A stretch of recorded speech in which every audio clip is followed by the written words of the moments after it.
भाषाई ढांचा। मुख्य भाषाई वर्ग। भारत बहुसंख्यक भाषाओं का देश है। भारतीय भाषाई सर्वेक्षण the linguistic survey of India के संपादक ग्रियर्सन के अनुसार भारतीयों द्वारा लगभग 180 भाषाएं और प्रायः 550 बोलियां बोली जाती हैं। ये भाषाएं 4 महत्वपूर्ण वर्गों के अर्थात ऑस्ट्रो-एशियाटिक, तिब्बती बर्मी, टिबेटो-बर्मीज, द्रविड़, द्रविडियन और हिंद आर्य, इंडो-एरियन वर्गों के अंतर्गत हैं। भारत में ऑस्ट्रो-एशियाटिक भाषाएं प्राचीनतम प्रतीत होती हैं और सामान्यतया मुंडा बोली के कारण जानी जाती हैं। इन भाषाओं के बोलने वाले पूरब में ऑस्ट्रेलिया तक और पश्चिम में अफ्रीका के पूर्वी समुद्र तट के निकट मेडागास्कर तक पाए जाते हैं। नृविज्ञानियों के विचारानुसार लगभग 40,000 ईशून्य में ऑस्ट्रियाई लोग ऑस्ट्रेलिया में आए। इसलिए यह अधिक संभव है कि वे लोग 50,000 वर्ष पहले भारतीय उपमहादेश होते हुए अफ्रीका से दक्षिण पूर्वी एशिया और ऑस्ट्रेलिया गए। ऐसा लगता है कि उस समय तक भाषा का जन्म हो चुका था। ऑस्ट्रो-एशियाटिक। ऑस्ट्रियाई भाषा परिवार 2 उप परिवारों में बंटा है, एक भारतीय उपमहादेश में बोली जाने वाली ऑस्ट्रो-एशियाटिक और 2 ऑस्ट्रेलिया और दक्षिण पूर्वी एशिया में बोली जाने वाली ऑस्ट्रोनेशियन। ऑस्ट्रो-एशियाटिक परिवार की मुंडा और मोन खमेर 2 शाखाएं हैं। मोन खमेर शाखा खासी भाषा का प्रतिनिधित्व करती है, जो उत्तर पूर्वी भारत में मेघालय अंतर्गत खासी और जामितिया पहाड़ियों में और निकोबारी द्वीपों में भी बोली जाती है। लेकिन मुंडा अपेक्षाकृत बहुत विस्तृत क्षेत्र में बोली जाती है। मुंडा भाषा झारखंड, बिहार, पश्चिमी बंगाल और उड़ीसा में संथालियों द्वारा बोली जाती है।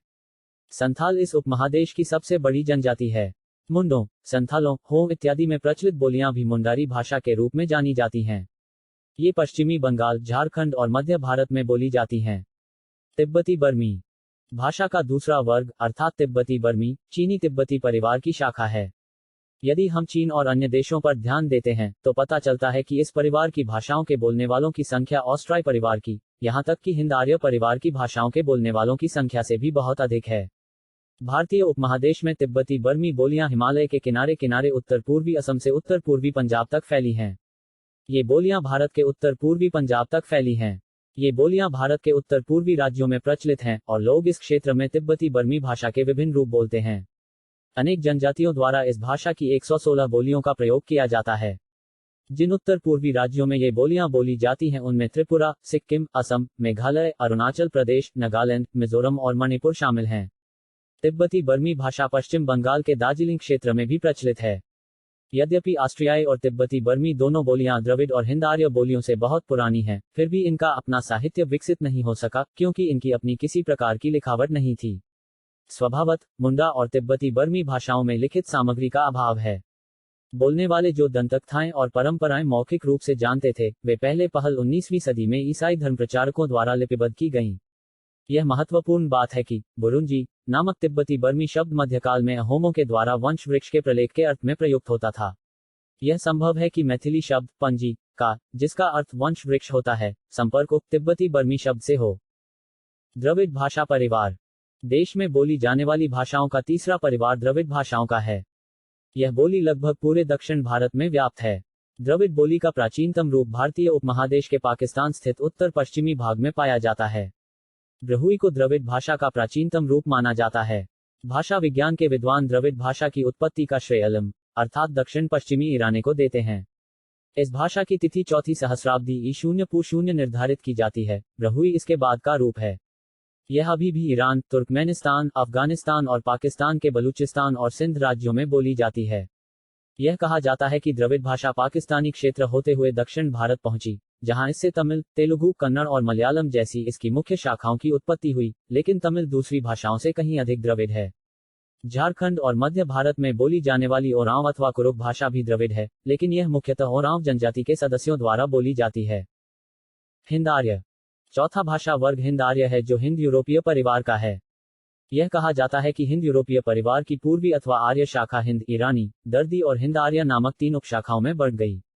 ईरानी, जिसे हिंद ईरानी भी कहते हैं, ईरान में बोली जाती है और इसका प्राचीनतम नमूना अवेस्ता में मिलता है।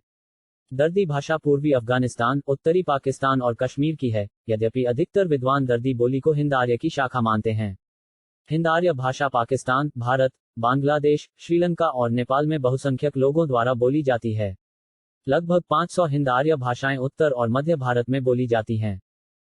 प्राचीन हिंद आर्य भाषा के अंतर्गत वैदिक संस्कृत भी है।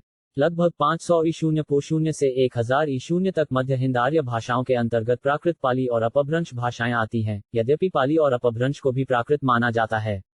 प्राकृत और शास्त्रीय संस्कृत दोनों का विकास प्रारंभिक मध्यकाल के दौरान भी होता रहा और 600 ईशून्य से अनेक अपभ्रंश शब्दों का प्रचलन हुआ। हिंदी, बंगला, असमी, ओडिया, मराठी, गुजराती, पंजाबी, सिंधी और कश्मीरी जैसी आधुनिक हिंद आर्य क्षेत्रीय भाषाओं का विकास मध्यकाल में अपभ्रंश भाषा से हुआ। यह बात नेपाली भाषा के मामले में भी है। कश्मीरी मूलतः दर्दी है, लेकिन यह गहरे रूप में संस्कृत से और परवर्ती प्राकृत से प्रभावित रही है। यद्यपि भारत में भाषाओं के 4 वर्ग हैं, तथापि उनके बोलने वालों की अलग अलग इकाइयां नहीं हैं। पूर्व में अनेक भाषा वर्गों के बीच पारस्परिक प्रभाव पड़ता रहा है। फलस्वरूप एक भाषा वर्ग के शब्द दूसरे भाषा वर्ग में प्रकट होते रहे हैं। यह प्रक्रिया बहुत पहले वैदिक काल में ही शुरू हो गई थी। मुंडा और द्रविड़ दोनों के बहुसंख्यक शब्द ऋग्वेद में मिलते हैं। फिर भी अंततः हिंद आर्य भाषा भाषियों ने अपने सामाजिक आर्थिक प्राबल्य के कारण अपनी भाषा को जनजातीय भाषाओं पर लाद दिया। यद्यपि हिंद आर्य प्रशासनिक वर्ग अपनी ही भाषा का प्रयोग करते थे, तथापि वे जनजातीय बोलियों के प्रयोग के बिना जनजातीय साधन और मानव शक्ति का उपयोग नहीं कर सकते थे। इसके कारण शब्दों का पारस्परिक लेन देन हुआ। मानव जातीय समूह और भाषा परिवार उपर्युक्त 4 भाषा वर्गों को भारतीय उपमहाद्वीप के 4 मानव जातीय समूहों की अलग अलग भाषा बताया जाता है। ये 4 समूह हवशीनुमा, नेग्रिटो, ऑस्ट्रालाई, ऑस्ट्रेलॉइड्स, मंगोलीय, मोंगोलॉइड्स और कॉकेसीय, कॉकेसॉइड्स हैं। नाटा कद, छोटा चेहरा और छोटा होंठ हवशीनुमा नेग्रिटो की प्रमुख विशेषताएं हैं। वे अंडमान द्वीप और तमिलनाडु की नीलगिरी पहाड़ियों में रहते हैं। वे केरल और श्रीलंका के भी माने जाते हैं।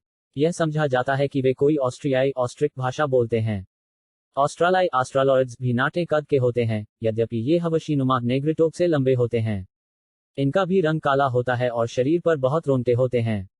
वे मुख्यतः मध्य और दक्षिणी क्षेत्रों में रहते हैं, यद्यपि वे हिमालयी क्षेत्रों में भी दिखाई पड़ते हैं। वे ऑस्ट्रियाई अथवा मुंडा भाषाएं बोलते हैं। मंगोलीय नाटे कद वाले अल्प रोंगटे युक्त शरीर वाले और चिपई नाक वाले होते हैं। वे उपहिमालयी और उत्तरी पूर्वी क्षेत्रों में रहते हैं। वे तिब्बती बर्मी भाषाएं बोलते हैं। कॉकेसीय लोग साधारणतया लंबे कद वाले, पूर्ण विकसित दाढ़ी युक्त लंबे चेहरे वाले, गोरे चमड़े युक्त और संकुचित सुस्पष्ट नाक वाले होते हैं। वे द्रविड़ और हिंद आर्य दोनों भाषाएं बोलते हैं। इस प्रकार कोई भाषा परिवार किसी खास मानव जातीय समूह तक सीमित नहीं रहता है।